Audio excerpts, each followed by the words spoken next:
Konsep dasar listrik dan potensi bahaya. Outline. Pertama, dasar-dasar kelistrikan dalam konteks K3. Kedua, potensi bahaya listrik di tempat kerja. Ketiga, pengendalian dan proteksi bahaya listrik. Keempat, kesiapsiagaan dan respon darurat bahaya listrik. Tujuannya, memberikan pemahaman dasar mengenai listrik dan karakteristiknya, mengidentifikasi potensi bahaya listrik di tempat kerja, menjelaskan kaitan pengendalian bahaya listrik dengan sistem manajemen K3, membekali peserta dengan prinsip pencegahan, proteksi, dan respon darurat terkait listrik.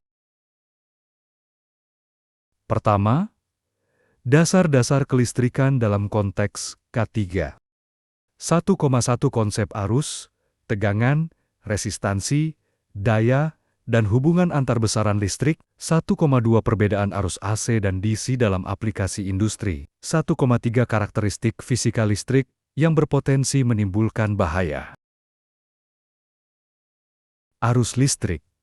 Aliran muatan listrik yang bergerak melalui suatu penghantar satuan ampere. Semakin besar arus, semakin tinggi risiko sengatan pada tubuh manusia.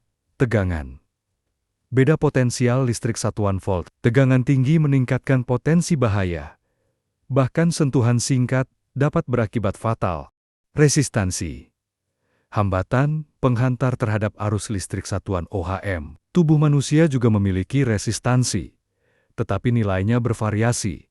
Misal, kulit kering lebih tahan, kulit basah jauh lebih rentan daya listrik. Energi yang digunakan per satuan waktu, satuan watt, daya tinggi, potensi panas berlebih, kebakaran, atau ledakan. Hubungan antar besaran, hukum OHM dan hukum daya, menjadi dasar untuk memahami besarnya risiko listrik. Arus AC alternating current, arus bolak-balik, umumnya digunakan pada distribusi listrik rumah, kantor, dan industri, karena mudah ditransmisikan jarak jauh. Bahaya AC cenderung menyebabkan kejang otot dan sulit melepaskan kontak jika tersengat arus DC, direct current, arus sirah. Banyak digunakan pada baterai, sistem elektronik, dan kendaraan listrik. DC dapat menyebabkan luka bakar lebih parah karena sifatnya yang konstan. Implikasi K3. Pemahaman perbedaan ini penting untuk menentukan sistem proteksi, inspeksi, dan prosedur kerja yang sesuai. Panas berlebih, arus besar menimbulkan kenaikan suhu, risiko kebakaran kabel atau instalasi. Medan elektromagnetik pada tegangan tinggi dapat memengaruhi sistem elektronik dan kesehatan pekerja. Percikan bunga api IRC flash dapat menimbulkan kebakaran atau ledakan di area dengan gas atau debu mudah terbakar. Jalur arus ke tubuh manusia. Bahaya terbesar muncul saat arus melewati organ vital misalnya jantung, henti jantung. Kedua, potensi bahaya listrik di tempat kerja. 2,1 jenis bahaya listrik. Sengatan, arus bocor, hubungan arus pendek, kebakaran, ledakan. 2,2 dampak pada manusia. 2,3 dampak pada peralatan dan fasilitas.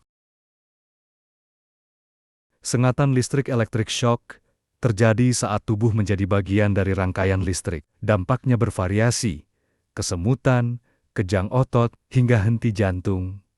Arus bocor leakage current, arus yang keluar dari jalur normal, misalnya karena isolasi kabel rusak, berpotensi menyetrum pekerja tanpa disadari.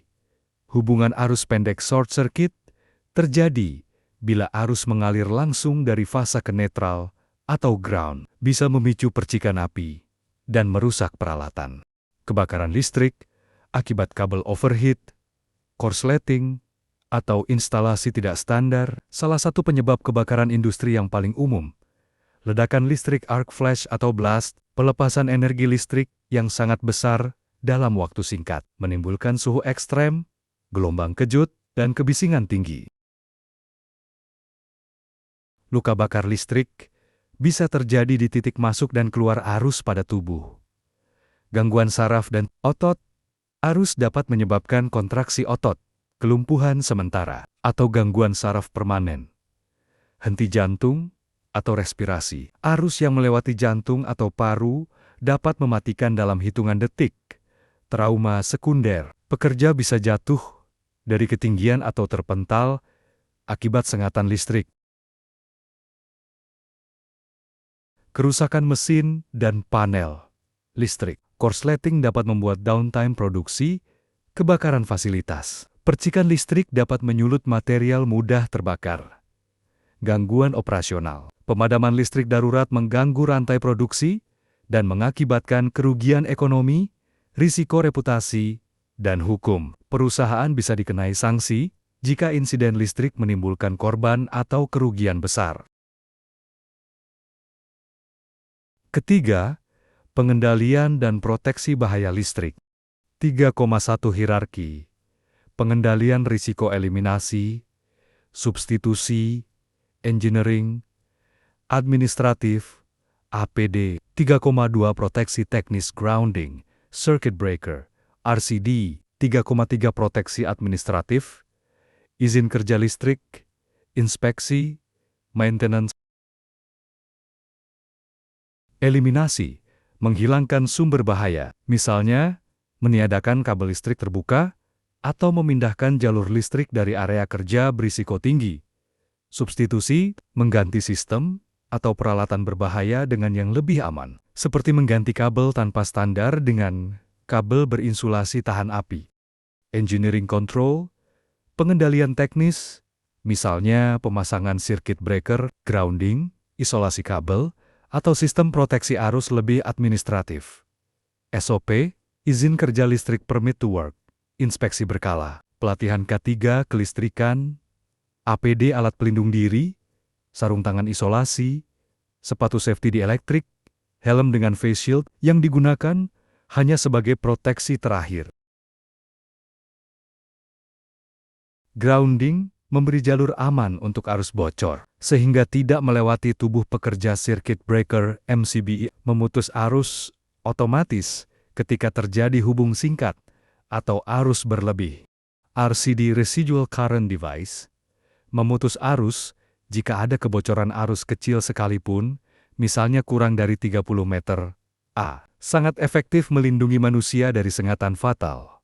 Isolasi, menggunakan kabel berlapis isolator, panel tertutup, atau lockout atau tagout agar pekerja tidak kontak langsung dengan bagian bertegangan. Permit to work, prosedur izin kerja khusus sebelum melakukan pekerjaan berisiko tinggi pada instalasi listrik. Inspeksi berkala, memastikan kondisi kabel, panel, dan peralatan sesuai standar, tidak aus, retak, atau terbuka. Maintenance preventif, pengecekan isolasi, kebersihan panel, pengencangan koneksi kabel untuk mencegah panas berlebih. Dokumentasi dan audit SMS, memastikan bahwa semua kegiatan kelistrikan tercatat dan terintegrasi dalam sistem manajemen. Keempat, kesiapsiagaan dan respon darurat bahaya listrik. 4,1 Pertolongan pertama pada korban sengatan listrik. 4,2 Prosedur evakuasi dan isolasi area. 4,3 Investigasi insiden listrik dalam kerangka SMS.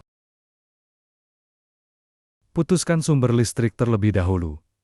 Gunakan MCB, cabut steker, atau gunakan benda isolator kayu atau karet untuk menjauhkan korban dari sumber listrik. Jangan sentuh korban dengan tangan kosong jika masih terhubung dengan arus.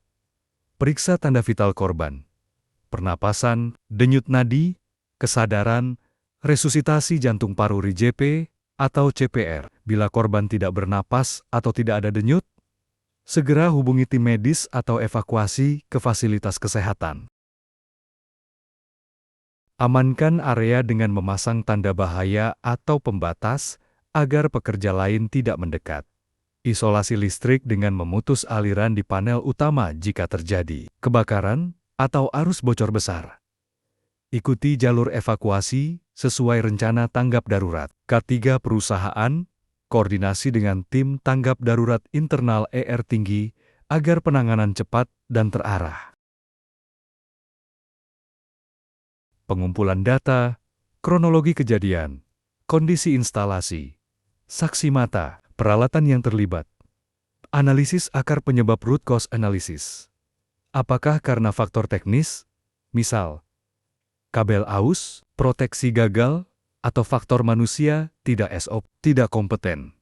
Penentuan tindakan perbaikan corrective action, misalnya perbaikan sistem grounding, penggantian kabel, atau revisi SOP, pencegahan berulang preventive action, pelatihan tambahan, audit kelistrikan, peningkatan sistem proteksi.